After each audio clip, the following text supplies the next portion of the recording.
students, fellow colleagues, and other design warriors have asked me several times how web designs can look balanced, highly creative, and professional every time. Sometimes the layouts look perfect, the typography looks perfect, the content is well crafted, still the design doesn't look balanced or serving the purpose. Well, it might be missing one of the major important stuff, and that is none other than the colors. Well, perfect color balance can be achieved in two ways. One, learn the color wheel in the hardest or the difficult way. Or number two, use color like a pro without the hard part. In this episode of Learn with Tridib, I will teach you guys how to use colors without much mambo jumbo. Easiest but the right way of doing. Hi there, this is Tridib and you are watching a brand new episode of Learn with Tridib. Before we deep dive, a gentle request to all my subscribers to kindly like, share and comment on the video. And if you are new to this channel, can you subscribe to the channel and hit the bell icon so that you can get all our upcoming notifications. So without much ado, let's get started. Before we start with this video, let me be very clear with you that this video is neither sponsored nor this video is an affiliate to Adobe Colors. I am just bringing this particular website because I found it very useful and I want to actually share these things with my subscribers who will be extremely happy to have this wonderful website right in front of them when they are doing their own UX UI designs or any sort of designs per se.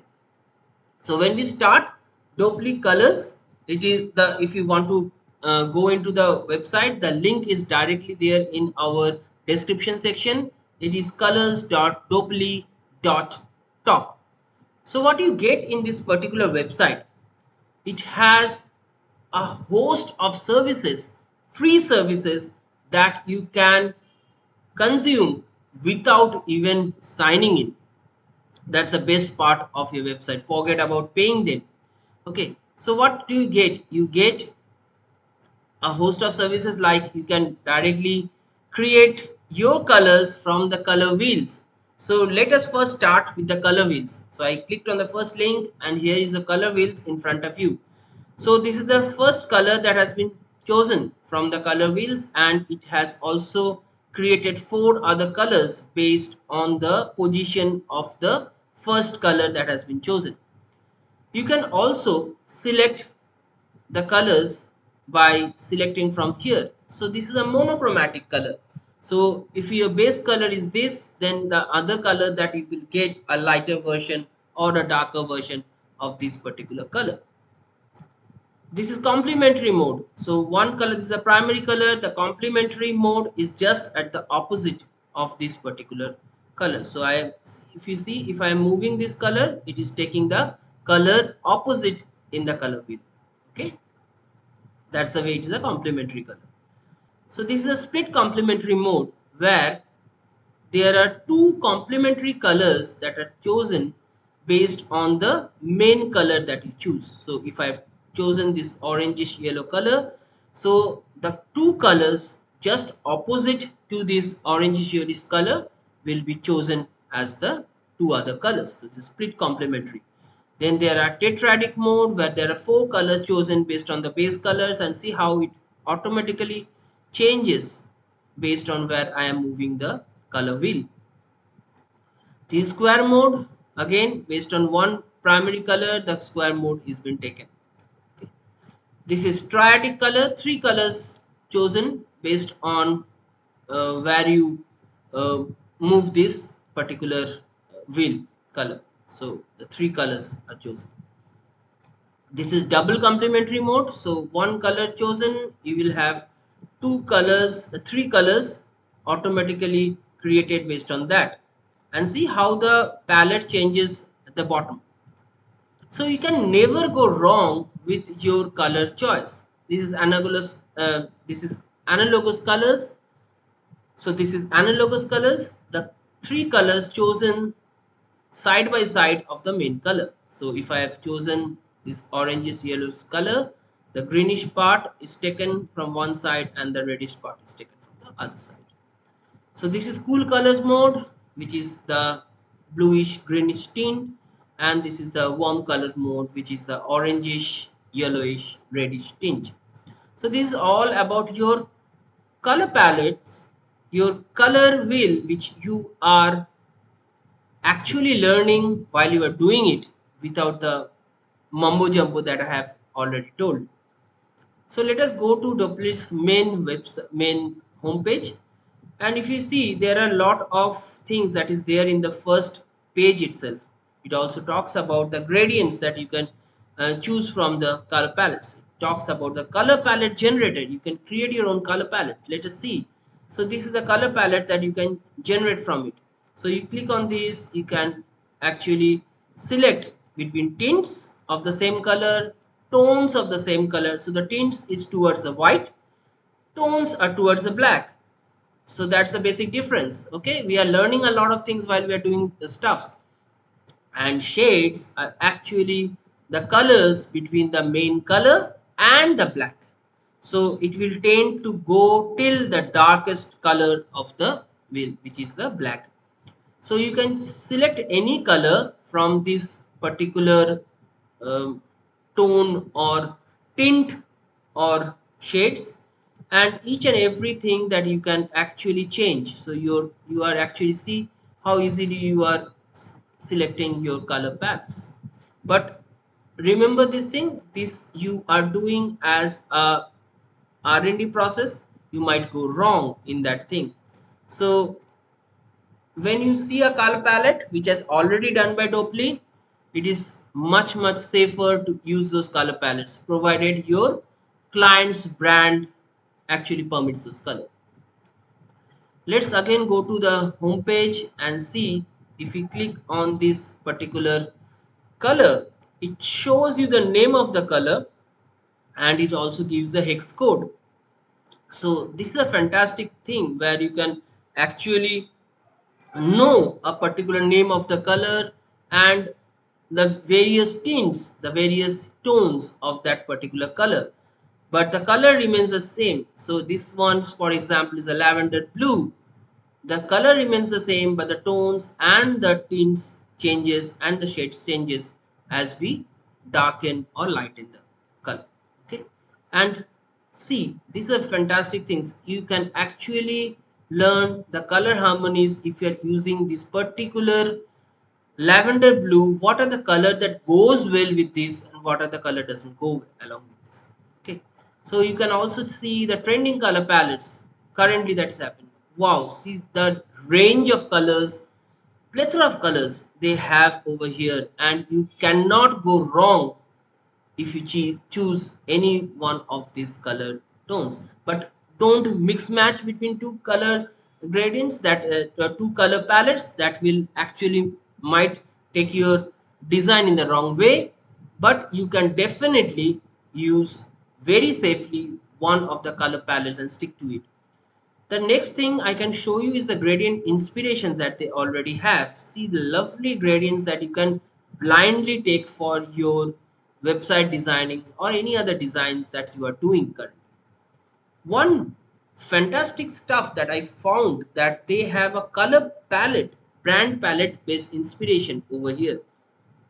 Click on that, you can have fantastic brand color inspiration like Henken, Aldi, IKEA. You have all the color palettes of those fantastic brands. Caterpillar, Canon, Buffalo, GoPro, see Discord. You have all the color palettes of these. You cannot go wrong if you are doing any project for these brands. Facebook is there, Hewlett Packard is there, Coles is there. So you can just pick up the color palettes based on the brands. You can also go for gradient inspirations. So these are the gradient inspirations that I have. Isn't this amazing? I want to, why I scroll down, I want to show you this thing also. It is palette from an image. You can upload an image in Doppler colors and it will generate the colors for you. Also, it shows you what are the colors that you have in this particular image, the main colors. you have in this particular image. So if you are also painting an image from scratch using a reference, you know what are the colors you have to concentrate while creating these particular scenes while you are drawing. And even if you are using these colors as a background, you know what are the colors are permissible, what are the colors are not permissible in that design. Let us hop back to the tools, and over here you can have a hell lot of things, but I would definitely want to show you this particular thing which is called the color name finder.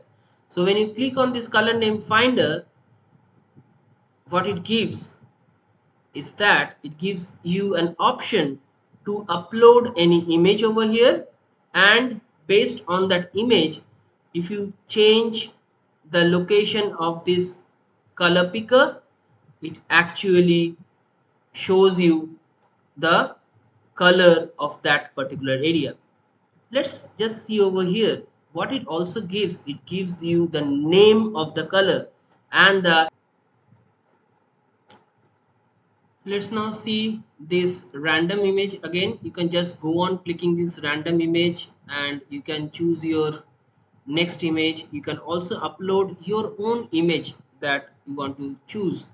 So say for example, I take a random image from here. So this particular statue over here, and as I move from one part of the image to other, it shows me the different color. The see, say for example, this is black, Russian black. I move it over here, semi sweet chocolate. Okay, so this hawk's blue, and if you see, it actually shows you the color in the two sides of the image. Say for example, this fantastic cloud image. So this particular color is named as Kabul, and it has the hex code over here. You move to different part, corduroy and dark green. So all the image, all the colors that you see are being reflected in the two sides of the image. This is a fantastic tool which I think is the game changer over here. I go to the other tools. You can see that there is other stuff like converting an RGB to CMYK mode, CMYK mode to RGB, HSL converter to RGB, HSL converter to CMYK, and all these things are given over there. You can generate your color palette from photos also, which I have shown a bit earlier. So you can generate your particular color palette. You can upload your image and you can generate the color palette based on that particular image. This amazing piece of information that they give along with the color palettes. They give you the name of the image, they give the hex code of the image, and how these particular colors they behave with each other. So say for example, I take this, I want to take a different color over here. I move this particular thing from here to say here, and see this color has changed. I take this darker shade to more darker one, and see this has changed. And this particular thing, if I just choose from here, see this changes. So I have to just move to this darker one, and I have to click this one and move these to other part of the image to see that what color I can achieve. So see how this particular thing helps you based on the design that you are creating, based on the image base that you have, based on the brand colors that you have, and it can create the color palette for you. So this is another thing I wanted to show you. There's a gradient generators that you can do. Simple, you have to choose the number of gradients that you want to have, and you can go on rotating this thing and selecting the colors from there. So, and also you can move these gradients like this, where you want to move the gradients slacks. See how it changes. Okay, So that's the way you can also change the gradient. You can also delete a particular gradient if you don't want. Say for example, click it and it is gone. So that's the thing also you can do. Okay. So I found that this particular website can be a boon to all my subscribers and my fellow UX UI warriors who are constantly doing amazing work with their UX and UI designs, and I think they can do a fantastic work using this particular website. So hence I wanted to share this across with you. Hope you have liked this video. If you are new to this channel, kindly subscribe to the channel and hit the bell icon so that you can get all our upcoming notifications. And if you're already my nicest subscriber, kindly like, share and comment on this video if you have really liked it. Till we meet again with another fantastic um, till we meet again with a fantastic new video. Goodbye and God bless.